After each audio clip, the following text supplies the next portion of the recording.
Darren Uscher, the Director of Player Personnel, has been kind enough to share some time here as we're a little over a week away from players reporting, man. What's up? How's it going? That's a heck of an intro y'all got there. I got a little goosebumps. Honestly, you know what's so funny? I think as I was watching that intro, I'm pretty sure I'm in the background on the sidelines of the Alshon one with one of my old bosses on the sidelines. I swear I thought I saw myself, and maybe I'm just envisioning the season too soon or whatever. But is it weird to say I'm over vacation or whatever that is? Yeah, we're ready, man. It's almost too long. You know, in our business, you get a little time, which is great with family, but it's about that time. Ready to get back at it. I know Shane's taking some time this week. Good. He's probably getting a few rounds of golf in. For sure. Once we talk to him, we'll have to ask him how many he hit in the water out on Kiowa. If he's searching the ponds of Kiowa, I'm sure he'll find a few of mine. There's worse places to be, though. There is. There are. There's no doubt. All right, Darren, I'm going to pack as much in as I can with you here. For the next little bit. You know, clearly the question on everybody's mind, I'm not going to bury the lead. Do you have any updates on Rasul Faison and where things stand?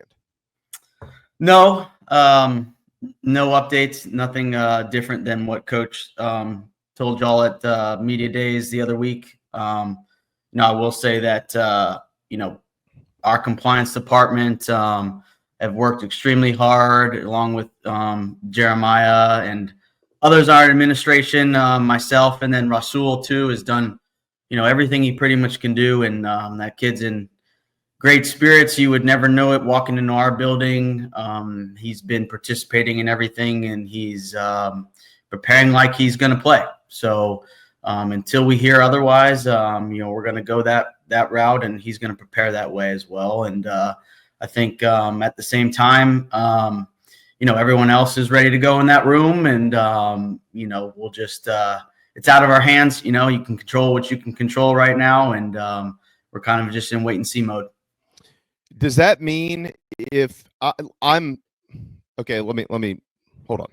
Let me ask you this first. Do you envision a decision being rendered prior to the first day of practice?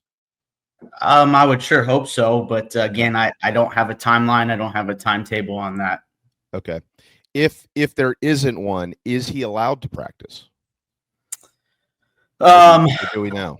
There gets a little hairy there. Shane on line one. No, that's a decision that we'll have to talk about. There's some waivers and some things that we can file and talk about, but obviously that's going to be a decision that comes down from our administration and compliance and things like that. Okay. All right. That makes sense. Yeah, I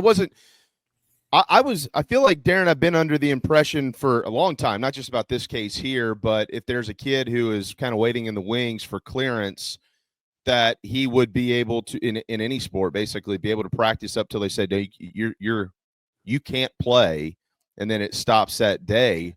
But I don't know if that requires waivers just for practice or what. I don't know. There's a whole set of things, kind of paperwork / legally behind that with the NCAA, because technically you have to be eligible to practice. There's some waivers that you can file and et cetera, like we had to even do for the spring, because as you know, he wasn't eligible during the spring. Right. So as this process was going on, so nothing that we're not unfamiliar with. So we'll cross that bridge when we get there. I would imagine that his level of frustration is incredibly high right now, but you've mentioned he's been in pretty good spirits. He's awesome. We talk all the time. He's an awesome human being, been through a lot in his life, and I think it's probably hardened him, in ways in which probably none of us can imagine. But he's awesome, and he's been attacking stuff like this isn't really on his mind when I know it is. So more credit to him, but also I think his teammates have really kind of lifted him up, right? Everyone in the building, and they've all been super supportive, and we're an extension of his family, and we're here to support him in any way, and whichever way this goes. If you can't answer the question, just say you can't answer the question. It's no big deal. I'm trying to figure out the best way to ask it because I do know that there's rules that surround the responses to these questions, my man. Yeah. Is there anything that can be provided to the general public, information-wise, that would give us a little bit more clarity on why this situation is so unique?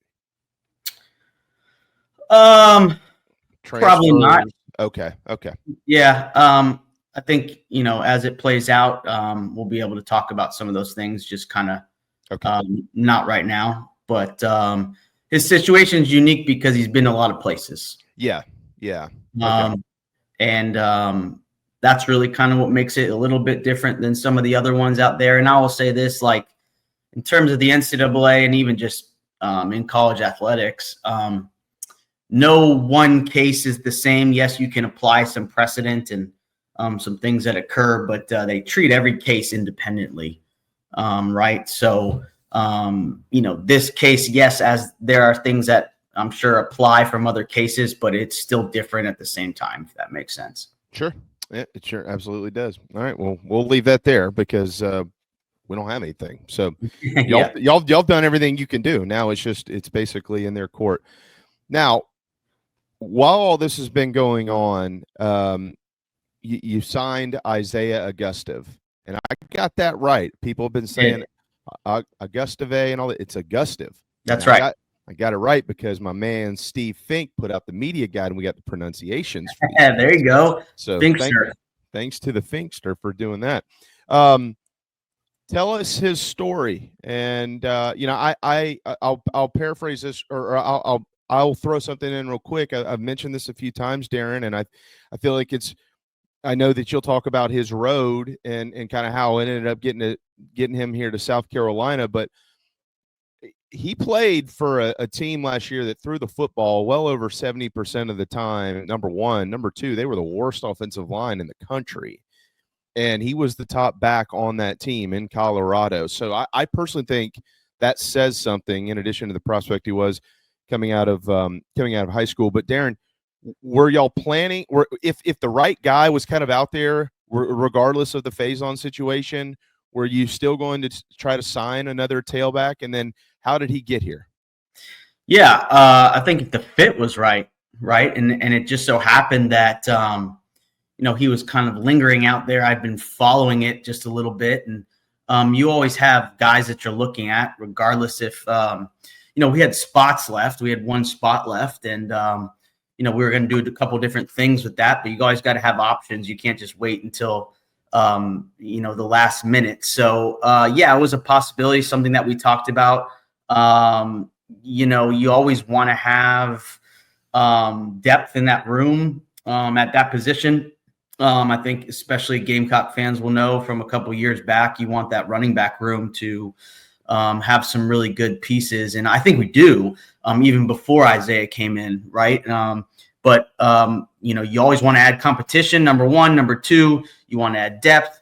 And when you can go get a guy that played in this league, right? I mean, I think a lot of people forget he started and played as a true freshman at Arkansas. So this guy understands what the level of competition is like in this league, let alone starting at another, Power 4, Power 5 conference, right? So it goes back to his time at Arkansas. I remember recruiting him when I was at Auburn, kind of just watching his tape from when he was down in Florida. So you stay up and up with who's going where and from when you're recruiting. The other kind of connection, Jameel Walker was the head strength coach at Arkansas then when Isaiah was there. So had some rave reviews about his character and his work ethic, right? So that went a long way for us. Then you watch the tape from Colorado and I won't say some of the things that you just said, but you pointed them out a little bit. They're obviously a very pass-happy offense, but he also played in some big-time games. I mean, let's not forget, say what you want about, their situation. I have a ton of respect for what they're doing. They played in some big-time games, right, that were prime time on primetime TV and all that. So this kid's not afraid of the bright lights, right? and he's played in some SEC football games, and he's also played in some big time games with his head coach, who garnered a lot of attention. That program garnered a lot of attention, and I don't think he ever flinched. And he had some big time plays against some really good defenses that they played against last year when he got the opportunity to run the ball. Right. So it was kind of a no brainer for us. Why would we not add someone that checked all the boxes from obviously a talent standpoint, that's played big time football in this conference and another conference at this level, right? And then you get to know the person, the young man, and it was just a really great fit. And I don't think he's going to flinch. He's come in and worked his tail off. The saying, if you stay ready, you don't got to get ready, and that's kind of his mentality. And I think we brought him in on like a Thursday visit. We kind of call these like free agent visits in the NFL now. It's kind of like what it is. It was like a 28-hour visit. He didn't need, all the flash and all that stuff. He didn't really care about that. Wanted to get to know some of the guys, go out to dinner, and then he went home and turned around. We signed him that next day. Came right back and got cleared and all that, and then started to work out with the team. So he's ready to roll, and this was even before he even found his permanent apartment. He just wants to work, and he's really kind of gone about his business the right way. I think it says a lot about him, Darren. I would assume he came in under the assumption that Faison was going to be cleared. I don't know why you wouldn't do that, because it will affect you. And that didn't seem to bother him. You got two senior running backs with Oscar Attaway and Faison. Again, if he's clear, then you got two outstanding young kids and Fuller and Juwan Howell. And this kid said, yeah, man, I'm in. 5 is a great number, isn't it, in this league? 5. Yeah, no, that's what you want your room to ideally be at. So regardless of the situation that plays out with Rasul, obviously we wanted our numbers to be at 5. Now, in a perfect world, are you going to have every room at every ideal number? No. But if there was a guy out there that we could, get to add value to our program, we were going to do that. So he checked all those boxes, like I said, and look, yeah, he knew exactly the situation. I was upfront and honest with him way before we even talked about a visit. The first time we got on the phone, I said, look, this is our situation. I don't know which way this is going to go. And so there were no secrets or anything like that. He knew exactly the situation he was coming into. And, he's been crushing it since he got here. He played in 4 games at Arkansas, did play the entire season last year. So he's got plenty of room to plenty of time to stick around, but I believe he actually will be eligible next year for the NFL draft. Darren, just being around that group of tailbacks now to this point, how would you describe the room? Yeah, I think it's healthy competition, right? They all know that it's anyone's job right now. And you've seen, Matt Fuller take a leap from being a true freshman last year, kind of take the next step in his approach to off-season workouts and how he goes about his business. And I think you've got Oscar, who's kind of the salty vet of the group, who's kind of taking it upon himself to not only be a leader on the team, but be a leader in that room, right? And then obviously with Jawarn is taking his next step in the off-season program. So it's kind of a really good competition between all those guys daily. They're all really close and friendly. It's healthy competition, right? Mm-hmm. And then obviously with Rasul's situation, they've all been great teammates. It's not like one of those things where, they're, oh man, like you're bringing us down type of thing. No, they're lifting him up instead. Obviously Rasul's is attacked his workouts too. And we've got him in an SEC strength and conditioning program and a nutrition program that I think has changed his body in really positive ways. So the room as a whole is ready to roll, I would say. And, you've got 5 guys that have all played in SEC football games besides Rasul, but he's also played in some big time games, right? So you got 4 guys that have played in this league and 5 guys that have played Power 4, Power 5, whatever. I don't even know I can't keep up with what they call it. they played. There's a lot of ball played in there. Even for Matt Fuller, he's got some runs. So it's time to see. I'm really excited to watch that position group here in 10 days or 9 days, whatever it is now, and see who kind of emerges. Right. There are no favorites, as y'all know, with coach, and no, best players are going to play, and that's what's so exciting about fall camp is you kind of get to see who takes kind of that next step. And, I would imagine that we're going to get to see all of them at some point, which is awesome for those guys. And they know the opportunity in front of them. Power 3 plus the ACC. No, I'm just kidding. All right. I'm staying out of that one. Yeah. Don't go down there. Right? Don't be the next Kurt Signetti. All right. Let's get to your bread and butter. Let's get into some recruiting stuff. I do have some more team-related things we'll get to here in just a little bit. Tell us the significance of August 1st and what it means. Yeah, the looming August 1st that's out there with everyone right now. So in kind of layman's terms, the new College Sports Commission, right, that's been formed along with the NCAA has agreed to on August 1st, we are legally allowed to provide a term sheet to a 2026 prospect on paper, right? So up to this point, everything has been verbal, right? So legally, you're not allowed to provide in writing a contract or an MOU or a term sheet. Now I'm getting very lawyery here, but as I found over the last 2 years, that's part of the job now. Do you mean like, are you referencing like Harry and Lloyd IOUs? Not a little sticky note, no. An MOU. 275,000. Yeah, I want to hang on to that one. Memorandum of understanding. These are all legal terms, but we deal with agents and representatives of these prospects. So August 1st is when you can provide it on paper. So basically what that means is there's a lot of people can talk, but when you actually mean something, you're going to get it in writing, right? Just like, you and I going to buy a house or a car or something like that. Me and you could talk over the phone about it all we want.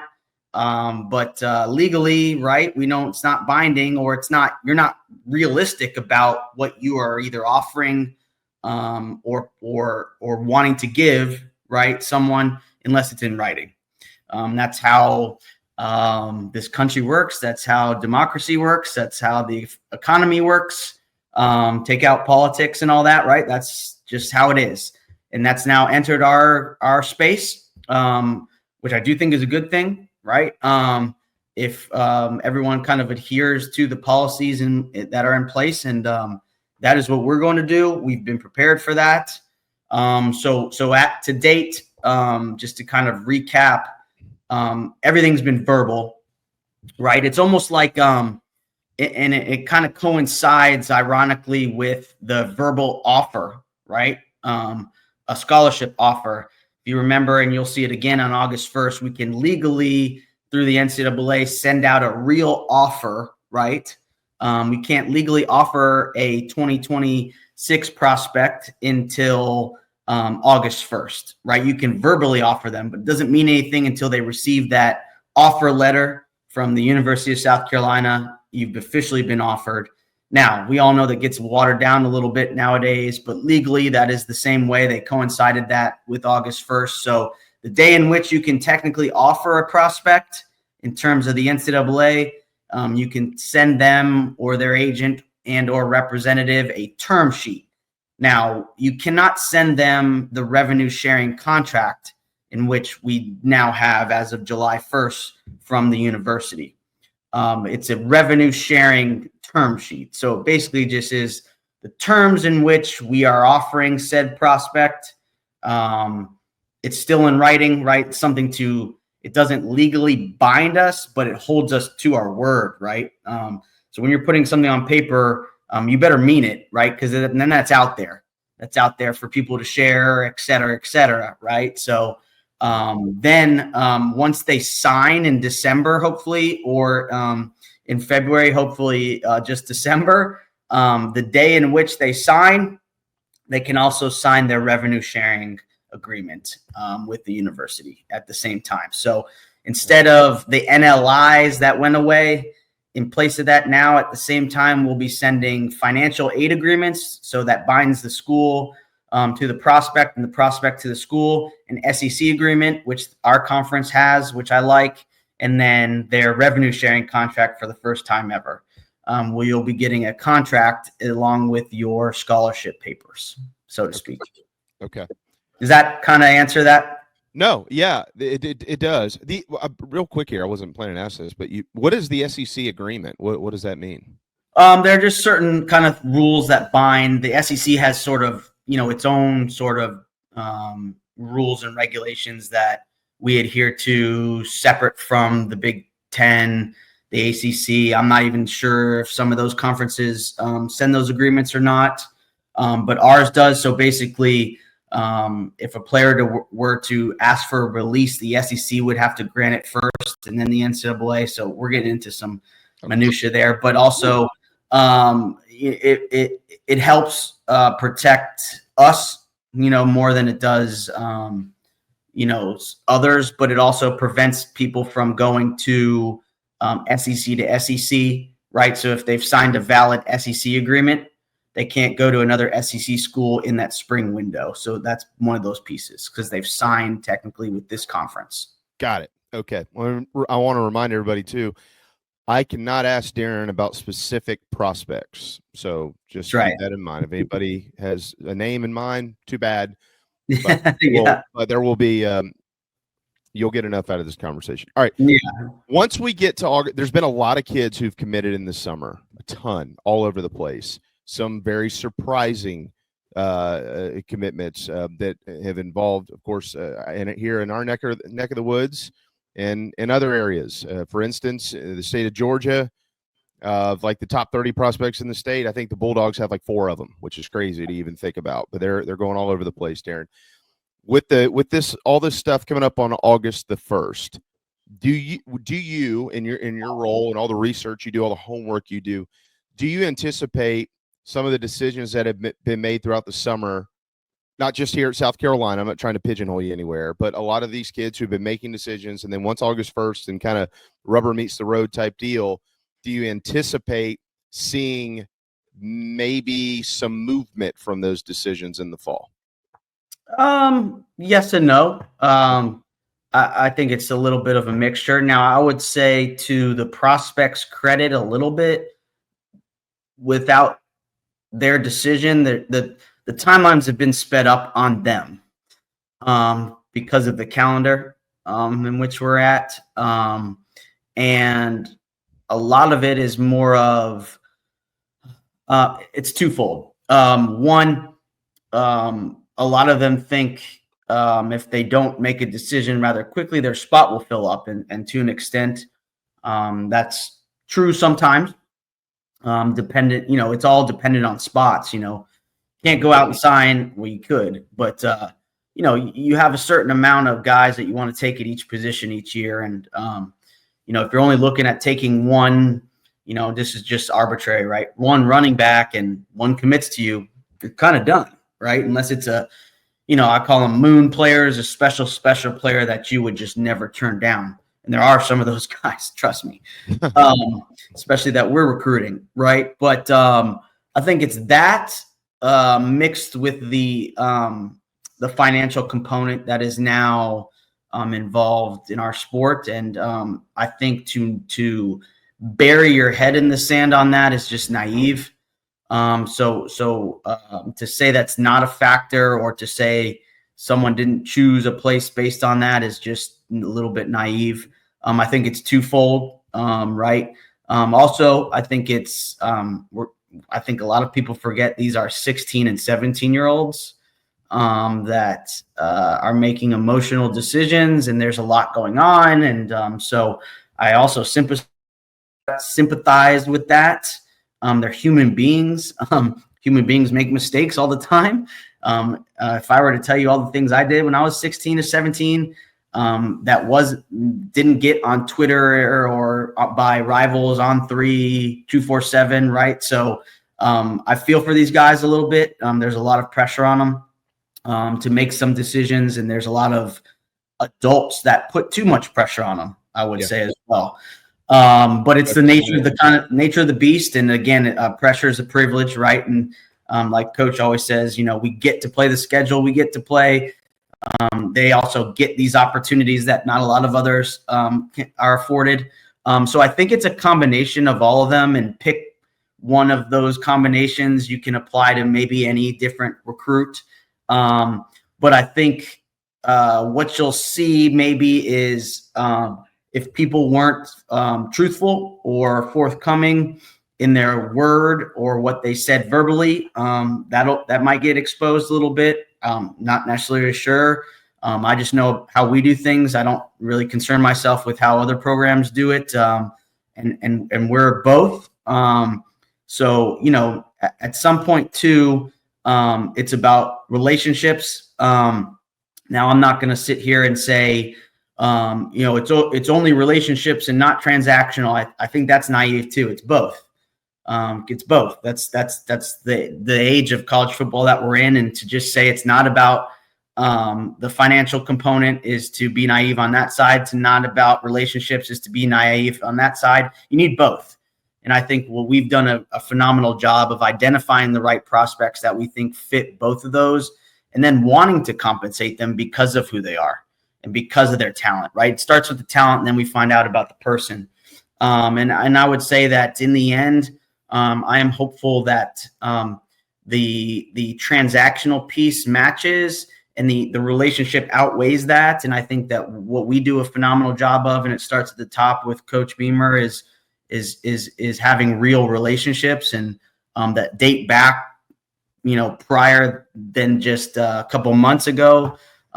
We like to start recruiting guys when they're young and really build a real relationship with not only the prospect, but their family and everyone kind of in their little circle.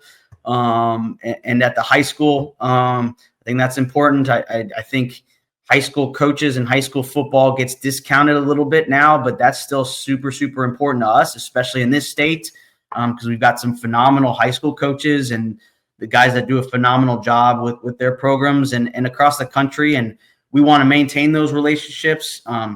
In the end, I'm hopeful that relationships outweigh the other piece. But I think, we're not naive to know that other piece, that financial piece, isn't a part of it nowadays, right? It is. But don't mistake me on, we're equipped on that piece as well. All right. And, I think we're going to be aggressive with it.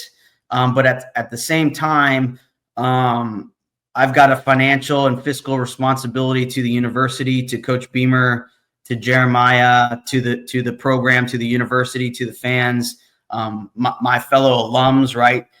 To where you kind of have to know your limit and when is getting too much and when to kind of move on, so to speak. And maybe revisit it at another time, and when to know that it's okay for someone to let someone go somewhere else. Now, for the betterment of the program, and at some point that may sting, right?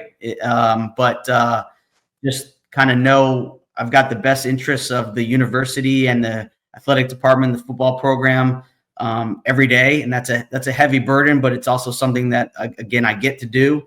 Along with Coach, and we're in agreement on all those things.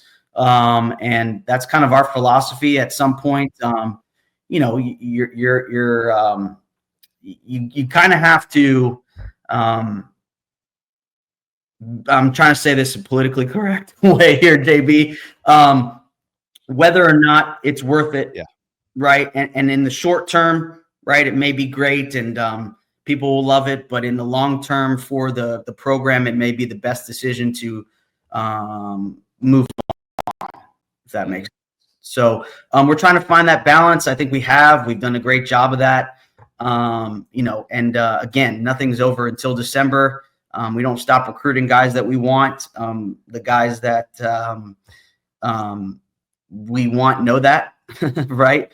And, we want guys also that want to be here. I want guys that want to be at this university, and so does coach. And, I think when you get someone to go to your university that they don't necessarily want to be there for the right reasons, that's when your culture dips. And we're not going to sacrifice the culture of this team for one individual. It's way bigger than that.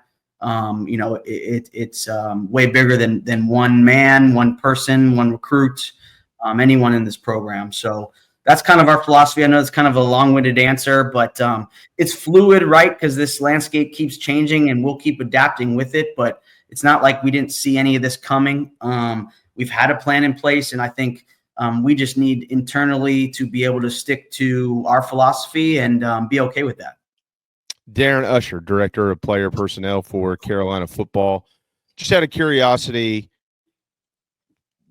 do you have a ballpark with the size of this year's recruiting class where you think it might be from the high school ranks, numbers-wise? Not yes, but personally, I always nowadays I would love to sign 15 to 20, and then my biggest thing is retention. I think we did one of the best jobs of 100%. Retaining our players. That's super, super important to me personally. I know it is to coach as well. That's my philosophy that I've brought over, but it happens to align with coaches. Let's take care of the guys that have been in this program, maybe that weren't afforded some of these opportunities coming out of high school because, one, they were maybe under-recruited and they've now developed, or two, just go back 2 years and, 7 months and the market has changed so much. So let's afford the guys that have been working their tails off in our program, in our strength program, in our nutrition program, getting 3.0s, 3.5s, 4.0s, right, that have played SEC football, okay, and let's reward them, right? Let's reward the guys that we've literally won football games with. So let's start there, all right? Let's reward those guys. Let's take a really, really good high school class, guys that we believe in, guys that want to be here, right? And if you don't, that's okay. We'll go find somebody else that does. But I think the days of kind of just taking someone to fill a spot or to get to, like you were saying earlier, to get to that ideal number of said like 5 running backs in the room, you're maybe not going to take a whim on someone like you used to, and maybe have the time to develop them. We do a great job of development, but we also want we're going to be more selective with our high school process and who we take. And then, we're going to supplement our needs with the portal. I think that having that tool is super, super helpful. I don't want us to ever rely on that each year. I think it's a tool to supplement your roster, not with misses, right? Not with misses, but you outweigh, hey, would we rather take a high school prospect when we know we need to replace some starters and the guys behind them maybe don't have much experience? Maybe we don't take a high school kid because how does that necessarily help us in that year? Let's go take a guy that's played 3 years at the group of 5 level or whatever it may be, or hopefully this power 4 level, and we can plug and play him, right? So what you're saying, sorry to interrupt you, Darren, but what you're just to be clear, what you're saying is the size. I asked you this for a reason, because there's some programs we kind of identify as quote unquote portal programs right now in college football. Yeah. And then there's some teams that seem to be signing any high school player they can get their hands on. All you got to do is go, if you follow rankings and all that stuff, if that's your thing, go look at the top and look at the number of players they have. Right. So that's why I asked you the question.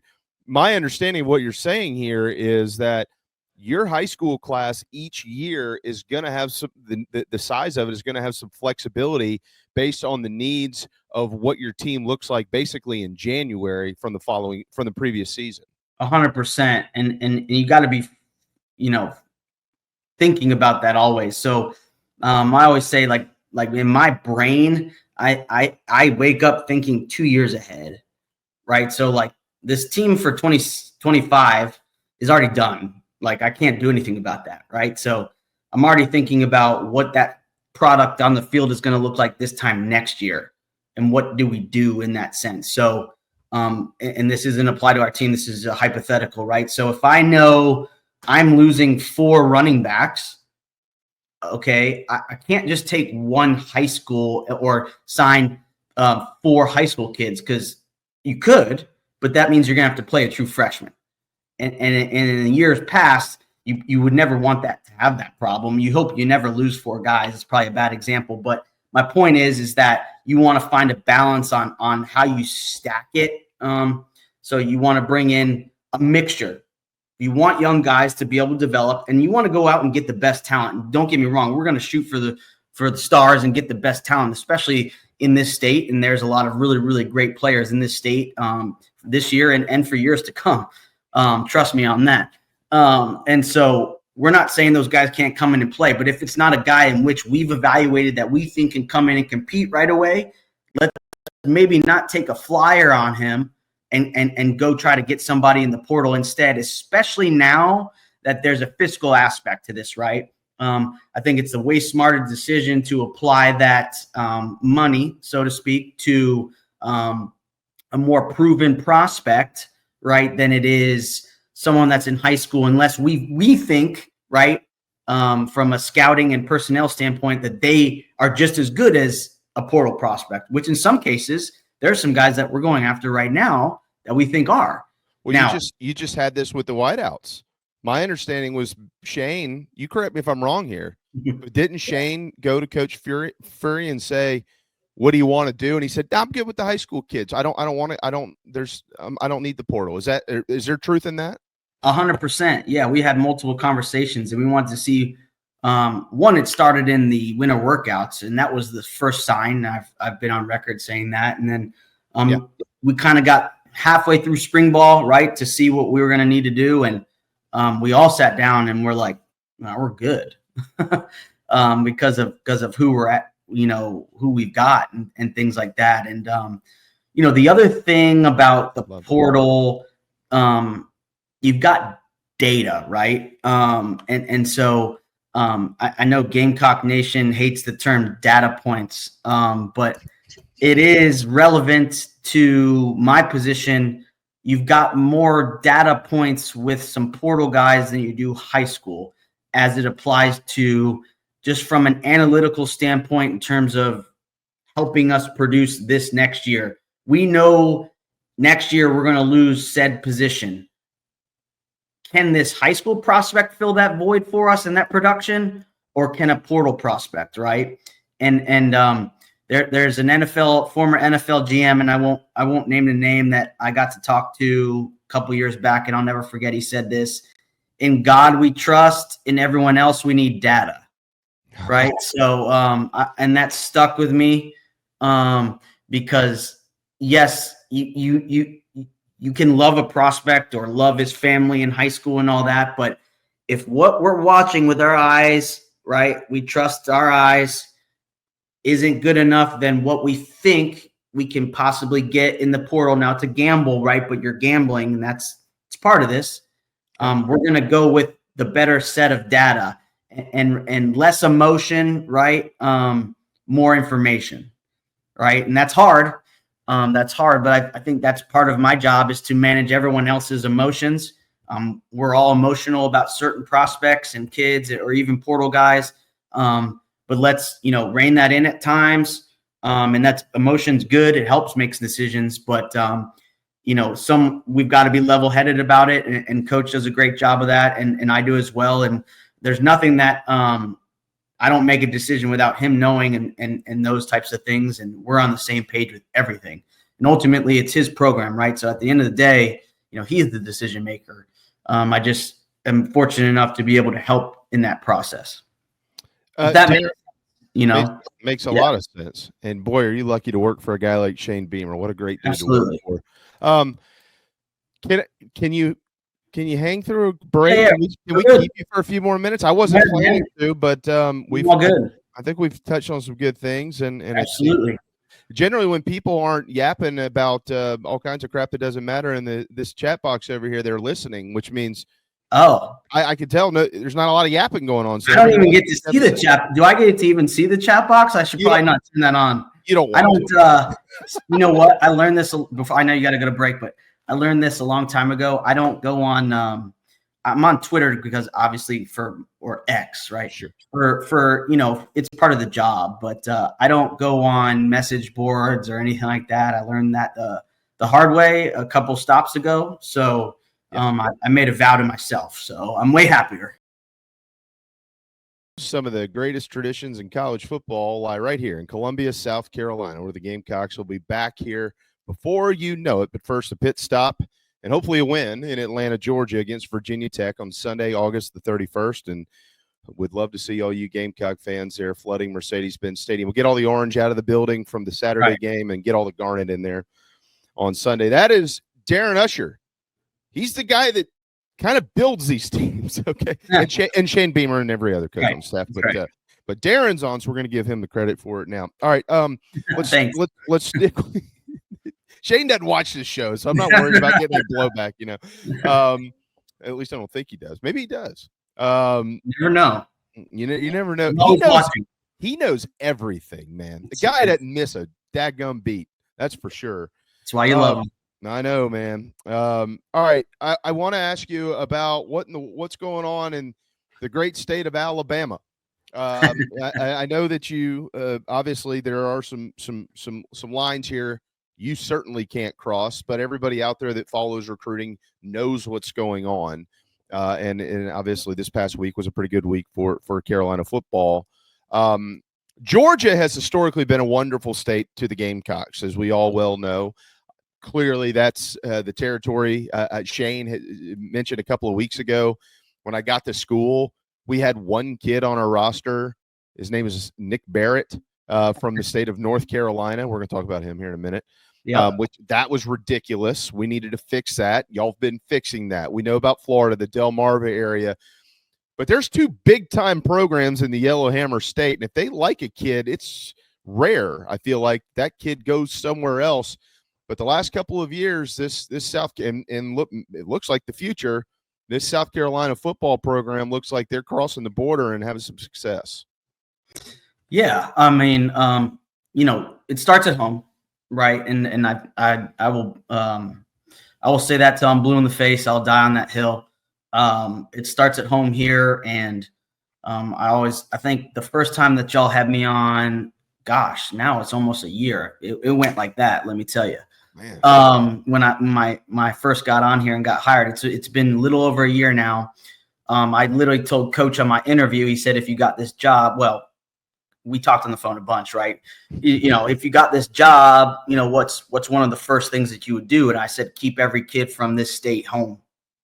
And that's the loudest message that we can say, and that I can say publicly, and hopefully that resonates. And because when I was in school and we were having success, right, and under Coach Spurrier and that Coach Beamer was a part of that staff, and Coach Elliott, we were winning with guys from here, right? The Stephon Gilmores, the Marcus Lattimores, right? The Alshon Jeffries, the Jadeveon Clowneys of the world, right? So that's what I know.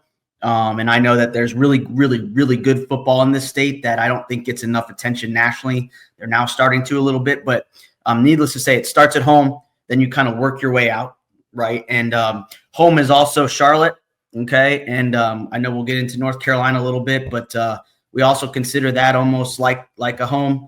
And we want to treat North Carolina like it's almost in-state. We start there, and then kind of you work your way out.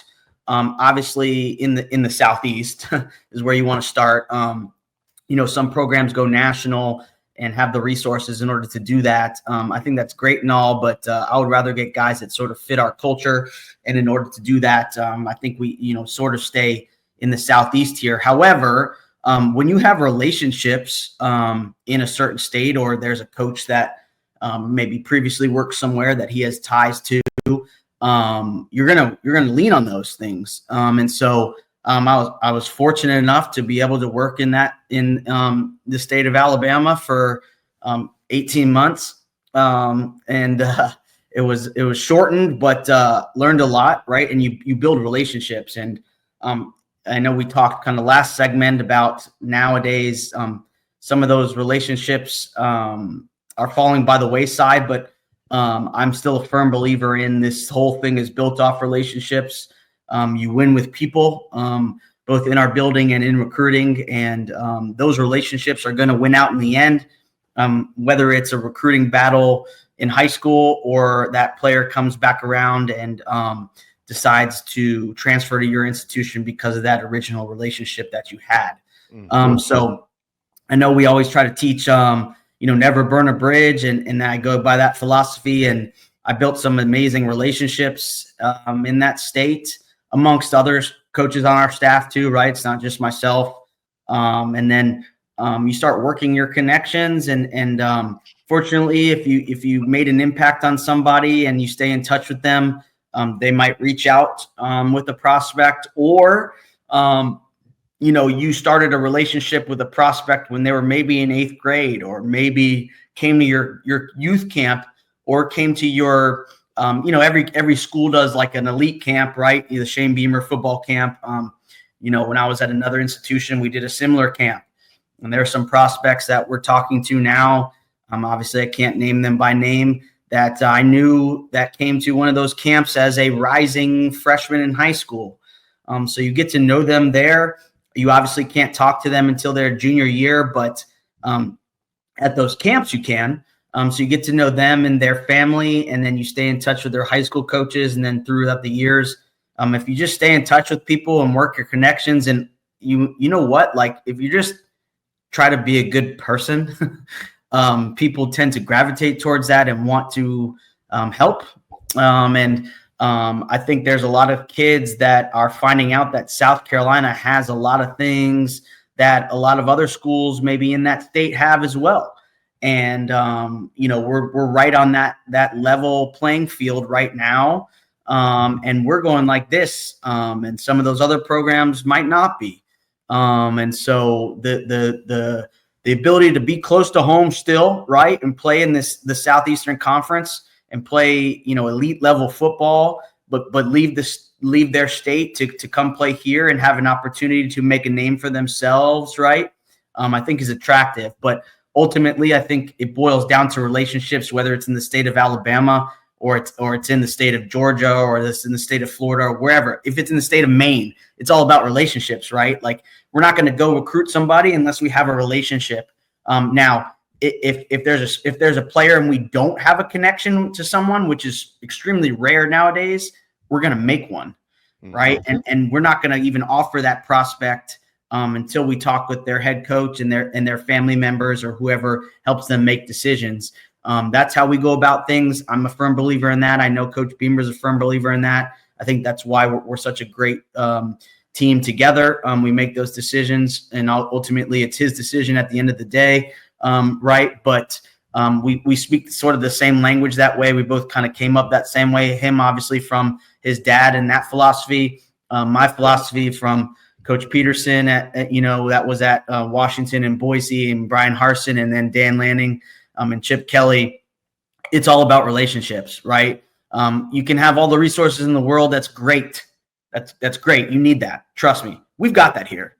All right. We don't lack for resources, but we will have real relationships, and we're going to bank on those relationships to guide us, to help us make decisions. It makes it different. I remember when I first years ago when I got into sales, and the guy I work for, shout out to Rick Howes. He's a Clemson fan, but he's one of the best dudes on the planet. He taught me how to do this industry, and he told me, he said, it's easy to sell something you love. And so you don't need all the pitches and all that. So you don't even worry about all that. If you believe in it, you'll sell it. Well, this staff is full of dudes that believe in this place. We know that. That's a fact. Right. I remember when you came back from Oregon last year, and you said you told me, you said this facility here is better than the one that's out there, and which is crazy to think. I was curious because when you bring guys in, obviously there's a bunch of dudes from like the Del Marva area here, and y'all are getting guys from all over the place who've never been to campus. When you get them on campus for the first time, is there a general takeaway or a wow factor that is you maybe hear more often than others from different recruits and their families? Yeah, if they've never been for the first time, I think that they're surprised that we have some of the facilities that we have, but we're starting to change that narrative. Like, South Carolina is a player in this conference now. Yeah. Right. And this isn't, we're not an afterthought anymore. We're one of the premier programs in this conference, and there's some great programs in this conference. Don't get me wrong. But we've got everything that everybody else has. But I tell kids all the time and their families, and when I sit with them, here's the deal now. All right. Everyone nowadays has great facilities. It doesn't matter. Like, you're splitting hairs. Okay. And our biggest rival has a great facility. You can't dispute that. Those are facts. Okay. That's great. Everyone's got NIL now. That's awesome. Those are great opportunities for you. So you're going to go to a place that's going to have, and if you're getting recruited by us nowadays, you've got a lot of great options, right? Yeah, we're splitting hairs, but at the end of the day, you get to play college football and going to get compensated to do it at a high level, right? If you're probably getting recruited by us, you're getting recruited by most of the SEC, most of the Big Ten, probably some some ACC schools, right? So either whatever school you choose, I just come out and tell them, like, you're blessed. You're gonna make an awesome choice, whatever you do, right? You're fortunate to be able to be in this position, but take all that out now. Okay, just say facilities, it's a wash. Money, all right, we'll talk about that down the road. But at the end of the day, it sounds cliche, but it is the people inside of that building, because they're the ones, the prospect, that have to wake up at 5:30 in the morning and go work out when they don't want to every day, right? They're people in their corner, or their agent doesn't have to do that for them, okay? They have to do it. So you may go someplace because they may be offering a little bit more, but they've got to ask themselves, is this where they want to be? It's their life, right? And do they want to come in and see us, or do they want to see another staff? That's on them. Right now, we try to help make that decision for them. Ultimately, it's on them. They're human beings, and they're 16, 17, 18-year-olds, like I said before. So we just try to be ourselves. I don't know how else to be, right? And that's the best part about Coach Beamer. He just lets everyone be themselves. You don't feel like you need to be somebody else every day. All right. I've been places where it's been like that. You just be who you are, and I think ultimately that wins out, because people feel that, right, when they walk in our building. And that's also something that people say all the time too, in addition to it being a beautiful facility, is that when they leave, they say the energy and the authenticity that y'all had was just different, right? And it's easy to compare it when you go to another place and you walk in, and sometimes you feel tension, or you feel like you're walking on eggshells. And we don't have that here, and we're just able to be ourselves. We're able to joke around and conversate and laugh and joke. But when it's time to lock in, we lock in, and it's that good balance. And if that's not what you're looking for, then you're probably not going to be a fit here anyways, right? And that's okay. We've got to be okay with that. And we are okay with that. And like I've said many times before, we've moved on from guys before because they didn't fit that. And maybe that's okay. And that was the best decision for them. Who am I to hate on them for that? I'm never going to hate on a young man for making a decision that he made. You can get upset about it, but you got to wash that and move on. All right, real quick, last one on recruiting. Then I want to get to some of these guys that are playing football in 2025 for your Gamecocks, and we'll get you out of here, my man.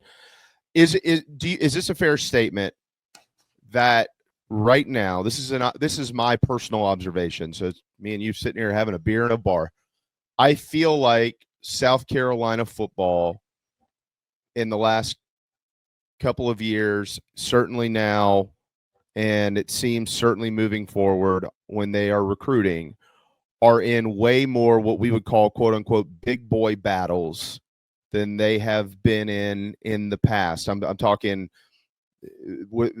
versus the number of kids that your program, Shane Beamer's program, sorry, coach, is reaching out to, recruiting to want to come to South Carolina. It feels like, not to disrespect anybody or any player, but it feels like way more times than not now, when you find out who the Gamecocks are recruiting against to gain the services of that player, they are major names in college football. Is that a fair statement? Very. Yeah, okay. Extremely fair. And is it also fair to say that you're not going to win every one of those? You're unfortunately going to lose some, but that's what happens when you're playing at that level. Yeah, I mean, we're in a new era of college football, and we're able to compete. But it's credit to Coach and the coaches that have been here with Coach Beamer and for putting this program on the map. We're able to recruit those guys now, right? Not that we weren't before, but Coach has worked his tail off, and a lot of other coaches that are now other places, and and staff members and things like that have gotten us in this position to be able to do that. So we get to do that now, right? Like Coach says, I know I'm not trying to sound cliche and be, the coach's pet and all that. But I promise you, like, I believe in that though. Like I truly, truly believe in that. We get the opportunity to recruit against the best in the country. Like, why would you not want to do that? Right. As a competitor, number one. Number two, they're really good players and we want them. And we feel like we have everything in order to get them to come here. And why would they not want to come here? And I think the proof is in the pudding a little bit with some of the guys that we have on our team now, which I know we'll talk about here shortly. But like, we're on the map now, man. Like this is a national program. Like, we don't like, I hate to say the word settle, but we don't need to settle. Like, why would we? Like, let's go after top tier talent. Okay. And if we don't, we're going to win a lot of those battles, but you're going to just naturally, every program in the country, probably besides one right now, which I won't name for various reasons, is winning those battles. You're going to lose more than you win. That's recruiting. And if I got upset about every kid that I lost, I would have no hair right now. All right. I'm already thinning because of it. I'm getting to that point right now, but you can't get upset about the ones you don't get. Right. And I learned that a long, long time ago. And trust me, like, you could, like, that's the hard part, because you could recruit a kid for 4 or 5 years, and they choose another school. I chose this, right? I get to do this. I can be upset about it, and I can look back and think, okay, what can we do better? Sometimes you're like, nothing. Nothing. But if you're okay with the process in which you went about it and you all feel good about it, you got to be okay with that. You got to pivot, right? Because no one's going to feel sorry for you. This is the best conference in America. This is the best conference of any sport in the world, in my opinion. All right. If you think about it like that, in terms of amateur athletics, amateur-ish, let's put it that way. Because now we're able to compensate them. But, if you feel good about what you did in order to obtain a prospect, and everyone else feels good about it that's involved, because I do want to say this, it's not just me, but like, I don't want people to think like, oh, this is just me. Like, it's a freaking village, man. And we don't get one kid that we have on our team now or that's committed to us without a ton of other people. All right. And that's a collective effort in our building. And I think that's why we do such a good job, is because we have so many people. Every person in that building is invested in it. Right. And so that helps. But yeah, we're at a different level now. Like, and that's a good thing. And people should want that. Now, Rome wasn't built in a day. So, you need a little bit of patience, but, I get, like, fans want recruits, and it doesn't matter who we're recruiting against. They want us to win. And that's a great thing. Again, that's a great problem to have. That means people care. I take ownership of that, and I love that. And there's not a morning I wake up that I don't think about that. Like, that weighs heavily on me. All right. It weighs heavily on me because I went to this school and I want to help raise the profile of it. And we've done that. It got to that point before I got here. Now I'm hoping to take it to a next level along with everyone else in our building. But in order to do that, you're not gonna bat 1,000, right? I mean, you're a baseball guy, right? You're gonna fail in the game of baseball more than you are succeed. I mean, guys that are 330 lifetime hitters are in the Hall of Fame. I mean, I don't know if people realize that's 33% of the time you get a hit. All right. So, we're getting there. Right. And we're going to, like I said, that's why we're going to go about 15 to 20 guys in high school a year, depending on the youth of our team. Now, I will say this, in 2026. So for the 2027 class, we're youthful. So the 20, not to get ahead, but this is how my brain works. I'm already thinking about the 2026 team on the field, and those guys are locked in my mind. So who do I need to get in 27 to help replace the guys that are leaving next year, right? So that's how my brain works. If you saw my office, that's how the board in my office works. I have 2 different years, so I can look at it every day. That's what I think about every day. So there's not a day I wake up that I don't think about the future of this program and how I can make it better or help make it better, in addition to everybody else in our building. And if you keep the main thing and have that, it's my responsibility in this role to have that 50,000 sort of foot view, that bird's eye view of this whole thing, and not necessarily think about the right now. There are times in which you do, right? Don't get me wrong, and sort of having to replace some right now guys, things like that. But we also got to think towards the future. And the programs that are, we know where we want to go, and our mantra sort of, it just ties in well. And I didn't plan it like this, but again, it is farther, right? And we want to take this whole program farther, this season farther, our recruiting farther. All right, we want to take everything we're doing here because we are one of the elite programs in this conference. And for anyone to not think we are, come spend a day in our building. And that's to any recruit out there or anything like that. We're going to compete for championships here. And that doesn't sound cliche. Like that is that's the dang goal. Sorry, I'm getting a little fired up talking about it just because that's my passion and my drive. And I know that that's coaches as well.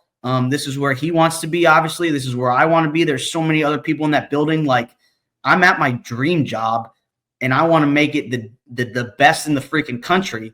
All right. So it's better than when I found it. Right. And that's nothing against anybody else. And then hopefully it'll get better after I leave. Like I want to leave it better than I found it. Right. And then I want it to get even better and watch it grow when I'm old and watching it on TV because I want to be here for a long time. Well, in addition to hopefully you being here a long time, you mentioned the best. There's nobody better than Torian Gray when it comes to coaching the secondary. You could go out and look all across the land, all across the NFL. No doubt. This is the best guy out there when it comes to making players become the best players or best versions of themselves that they can be. And we kind of knew, Darren, going into the draft and then coming out of the draft, that there would be we knew about Emmanwori. The whole country knew about Nick Emmanwori. But I felt like a lot of folks would look at South Carolina and go, man, I didn't realize they were going to lose that much because it's just the way that it is, across the country. And all of a sudden, man, boy, yeah, they were really good.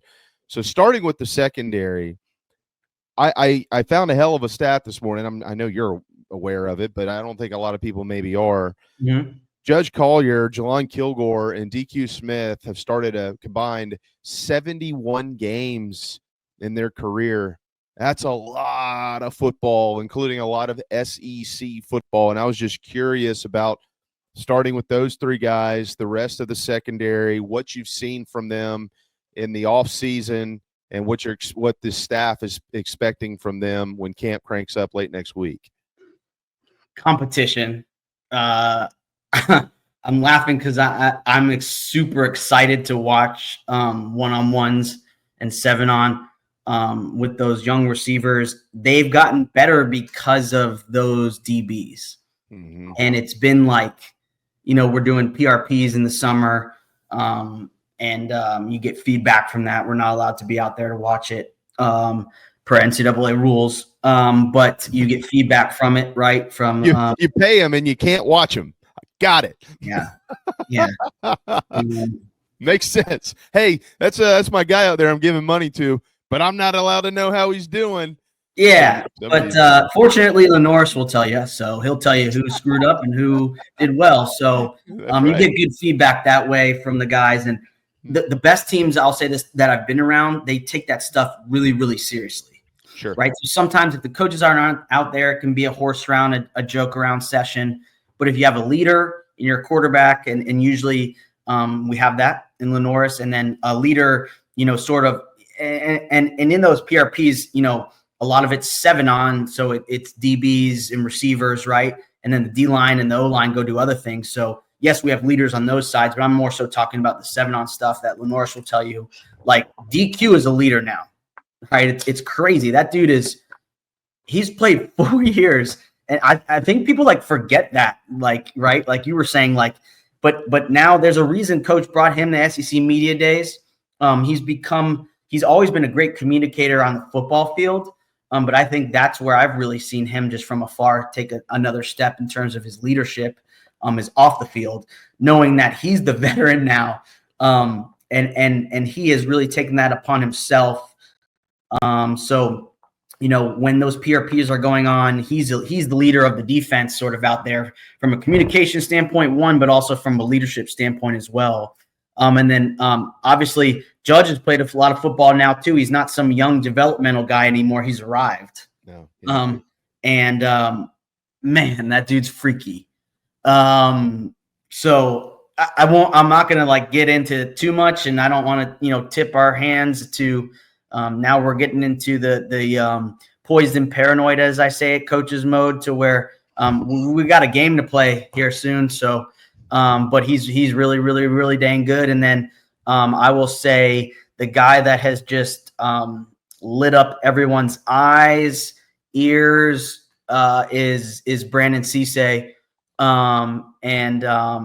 He is as advertised, and I think fans are going to be really excited about him. He can absolutely fly. And also he's in the building 247, and he's a freaking football junkie. And that dude is so driven to be great, and he's a great human being off the field.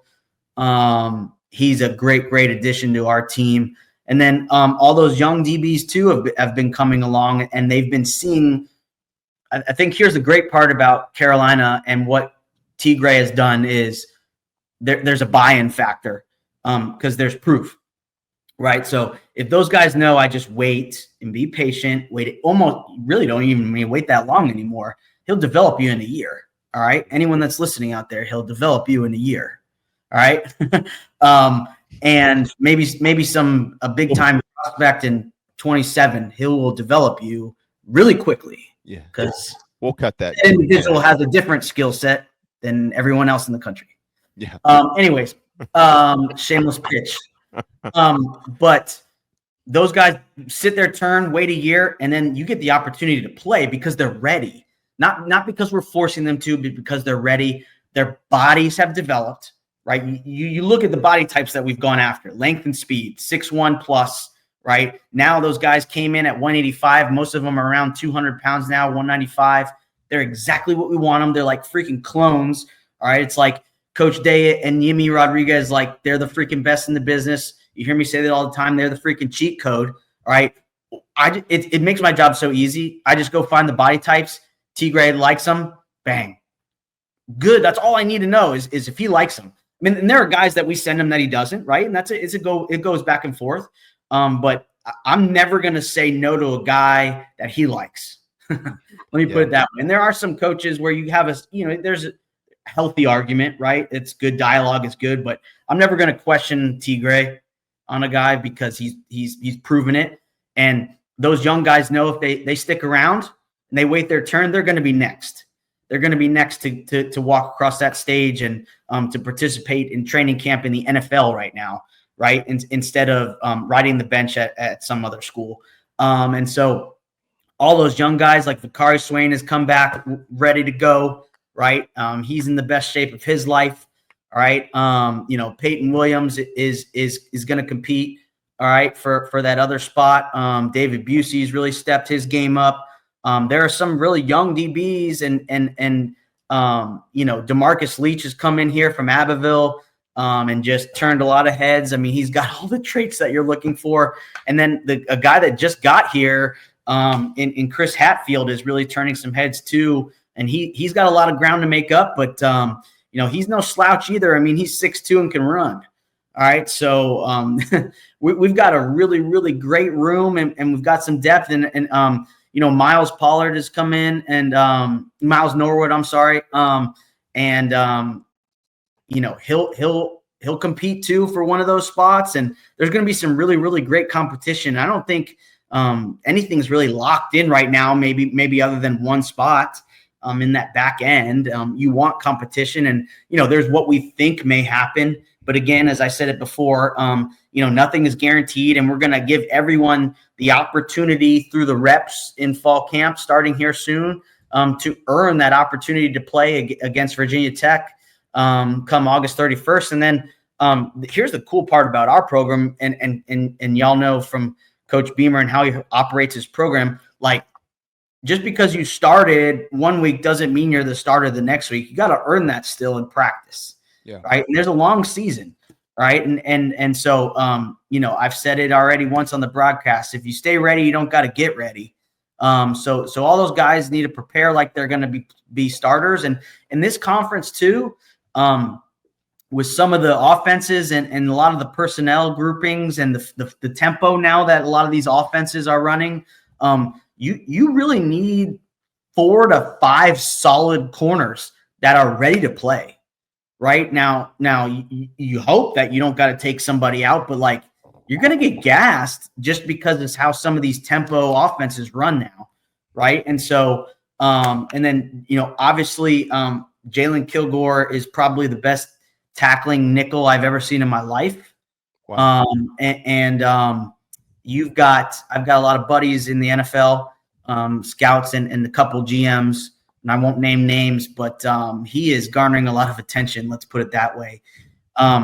If you look in the NFL right now, there's not a lot of guys that have the traits that he has that tackle in space like he can. And tackling in space in this league is just like the NFL, all right? Because we're in the SEC, and to see what he does is it's fun to watch. Let's put it that way. So we're fortunate to have him.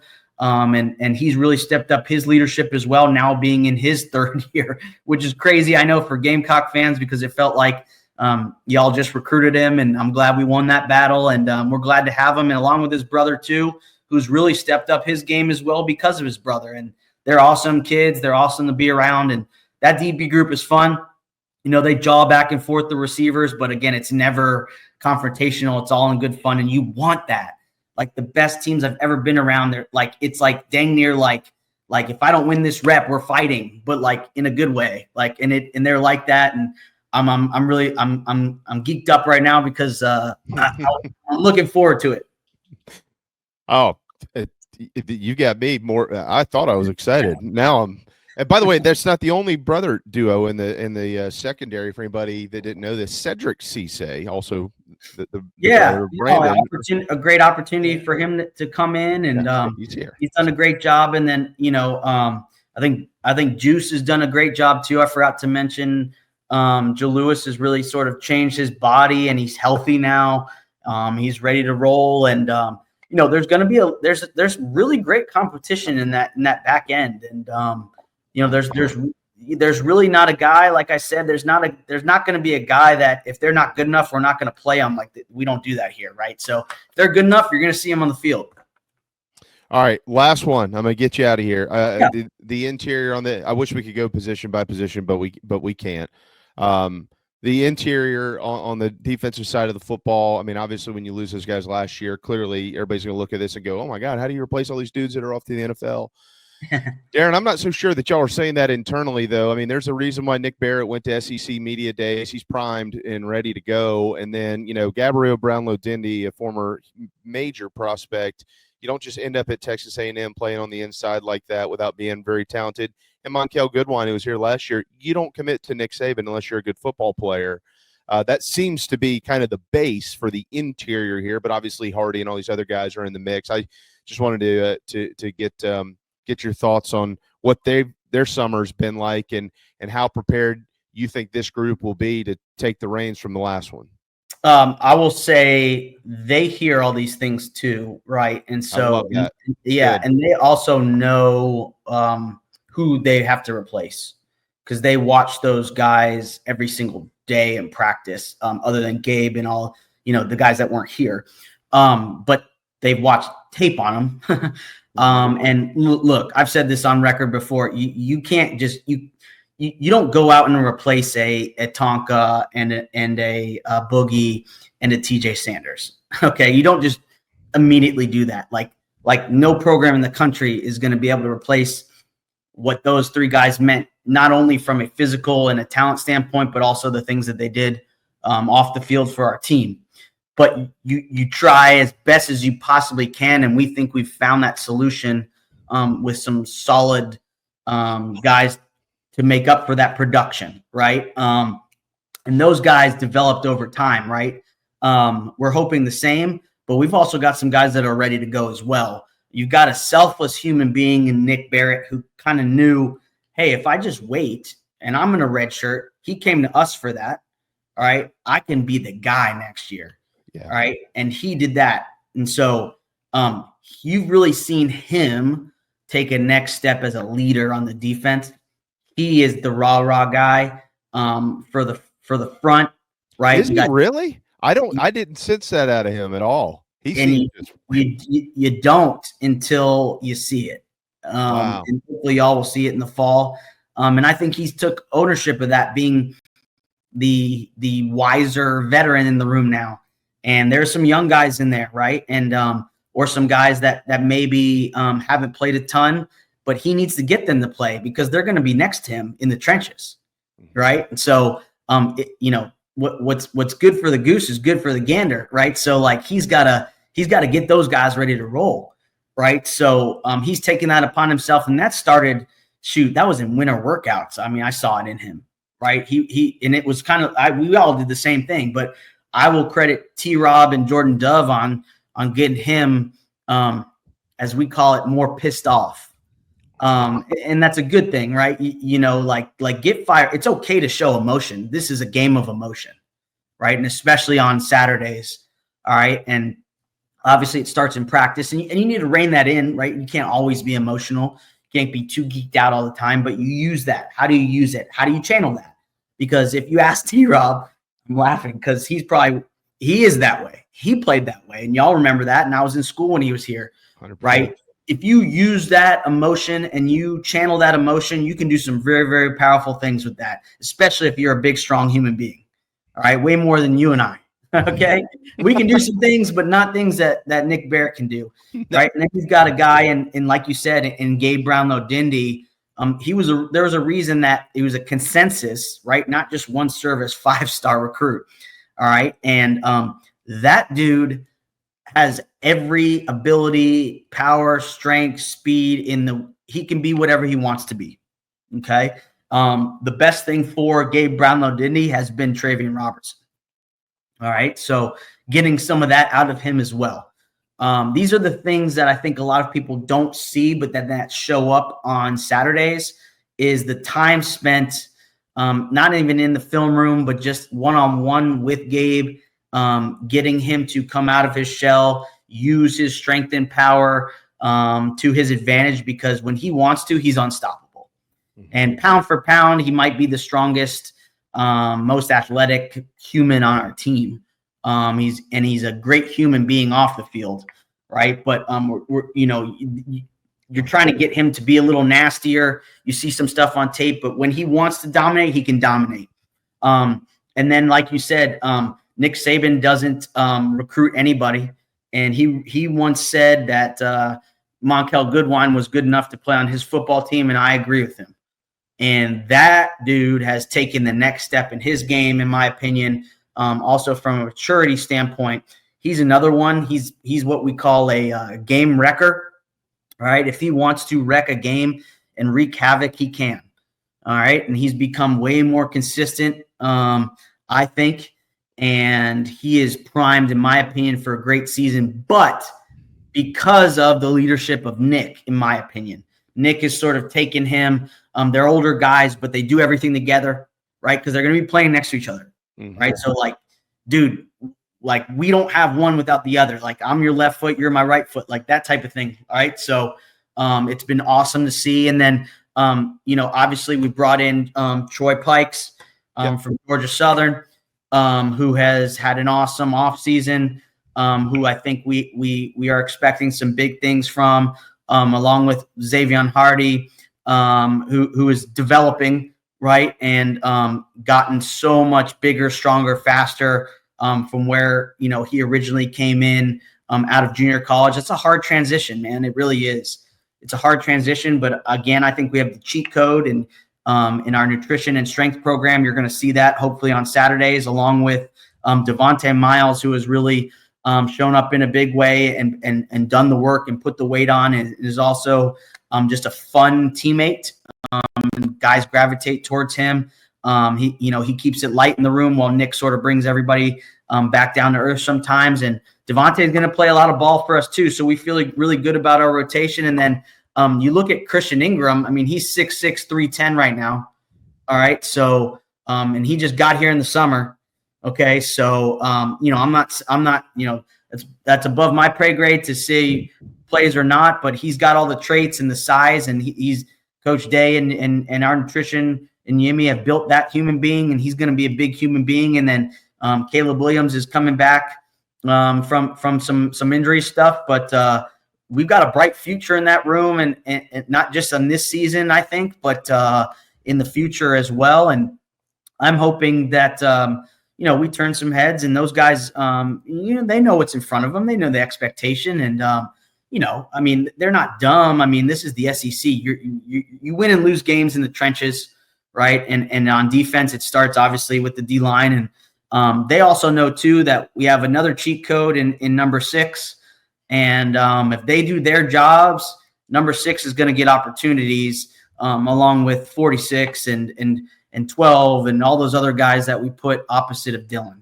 Okay, so and there's countless other guys, and Desmond. I can go through the whole list, but that's you're going to get your one-on-ones inside, right? And that's why I think those guys are licking their chops, so to speak, because Dylan is going to command so much attention on the edge. They're going to have to shift some protections, and when you do that, at some point, someone's going to get a one-on-one. Yeah, and if you win your one-on-one, kill a drive, sacks, kill drives. Usually if you sack the quarterback about 70% of the time, that results in a punt, right? So that's what we want to do. We're going to have some cool things in there, and I'm not going to get into all of it, but defense is going to be fun to watch. And we're banking on those guys to play a lot of good football for us. Come shoot 9 days, 10 days, whatever that is, but come August 31st when we really kick it off. The last 16 games of the Shane Beamer era, all 13 last year, and the final 3 of the 2023 season, the South Carolina defense has given up an average of 16.94 points per game. Yeah, and can I piggyback off you real quick with that? Like, that's a crazy stat, all right? Here is the Clayton White for most underrated and underappreciated defensive coordinator in America, all right? That dude he's the best defensive coordinator that no one's talking about except for us here locally, and I don't understand why. That dude is a genius. He's a phenomenal human being. He's a phenomenal motivator. He's a phenomenal recruiter, and we are very, very, very fortunate to have him. And we go as he goes, and we never go into a game thinking our defense isn't going to be prepared, because that dude is on it, man. And he's the best in the business. He truly is. Well, we mentioned this yesterday. We were talking to John Strickland and me, Mike Morgan, and John Strickland about. Look, there were some rough moments with that side of the football under his leadership. I'm not taking a shot at Clayton White. That's not what I'm doing. There were some rough moments, but Shane Beamer, first and foremost, deserves a ton of credit because he waded through the waters, stuck with his man, and it's clearly paid off.